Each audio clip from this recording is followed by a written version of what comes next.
ಕಿಚನ್ನ clean ಮಾಡೋದಂದರೆ ಕಷ್ಟ ತಾನೇ, ಆದರೆ ಅದನ್ನೇ ನಾವು ಸ್ವಲ್ಪ ಮೇಂಟೈನ್ ಮಾಡಿದರೆ ಈಸಿ ಆಗುತ್ತೆ. ಹೇಗಂದರೆ ಈ ಥರ ಒಂದು ಕಾರ್ಡ್ಬೋರ್ಡ್ ಬಾಕ್ಸ್ ಸಿಗುತ್ತಲ್ಲ, ಅದನ್ನು ಈ ರೀತಿ ಇಟ್ಟು ಅದರಲ್ಲಿ ಟಿಶ್ಯೂ ಪೇಪರ್ ಈ ರೀತಿ ಹಾಕಿ, ಟಿಶ್ಯೂ ಪೇಪರ್ ಹಾಕ್ಬೋದು ಅಥವಾ ಅಡ್ವರ್ಟೈಸ್ಮೆಂಟಿಗೆ ಅಂಥೇಳಿ ಬಂದಿರುತ್ತಲ್ಲ ಪೇಪರ್ಸ್, ಅವನ್ನ ಹಾಕಿ ನೀವು ವೆಜಿಟೇಬಲ್ ಕಟ್ ಮಾಡುವಾಗ ಸಿಪ್ಪಿ ಎಲ್ಲ ಇರುತ್ತಲ್ಲ ಅದೆಲ್ಲ ಕಟ್ ಮಾಡಿದ್ದನ್ನು ಆ ಬಾಕ್ಸಲ್ಲಿ ಹಾಕಿ, ಆ ಬಾಕ್ಸಲ್ಲಿ ಎಲ್ಲ ಹಾಕಿದ ಮೇಲೆ ಲಾಸ್ಟಿಗೆ ಎಲ್ಲ ಮುಗಿದ್ಮೇಲೆ ಜಸ್ಟ್ ಆ ಟಿಶ್ಯೂನ ತೆಗೆದು ಡಸ್ಟ್ಬಿನಿಗೆ ಹಾಕಿದರೆ ಆಯಿತು. ಇದರಲ್ಲಿಂದ ನಿಮ್ದು ಕೌಂಟರ್ ಟಾಪು ಕ್ಲೀನ್ ಆಗಿರುತ್ತೆ, ನೀವು ವೈಪ್ ಮಾಡಲಿಕ್ಕೂ ಈಸಿ ಆಗುತ್ತೆ, ಕ್ಲೀನ್ ಮಾಡೋದು ಈಸಿ ಆಗುತ್ತೆ.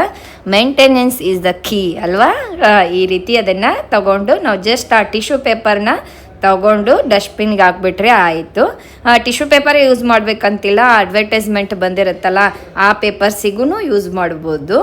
ಇದರಲ್ಲಿಂದ ನಿಮಗೆ ಕಿಚನ್ನ ಕ್ಲೀನ್ ಮಾಡೋದು ಈಸಿ ಆಗುತ್ತೆ. ನಮ್ಮ ಮಕ್ಕಳದ್ದೆಲ್ಲ ಆರ್ಯಂದೆಲ್ಲ ಎಕ್ಸಾಮ್ ಮುಗೀತಂತಂತೇಳಿ ನಾವು ಎಲ್ಲ ಮಕ್ಕಳಿಗೆ ಪ್ಲೇ ಡೇಟ್ ಅಂತೇಳಿ ಮಾಡಿದ್ವಿ. ಇದು ಪಾಸ್ತಾ ಮಾಡ್ಕೊಂಡು ಹೋಗಿದ್ದೆ. ಈ ರೆಸಿಪಿನ ನನ್ನ ಚಾನಲ್ನಲ್ಲಿ ಆಲ್ರೆಡಿ ಶೇರ್ ಮಾಡಿದ್ದೇನೆ.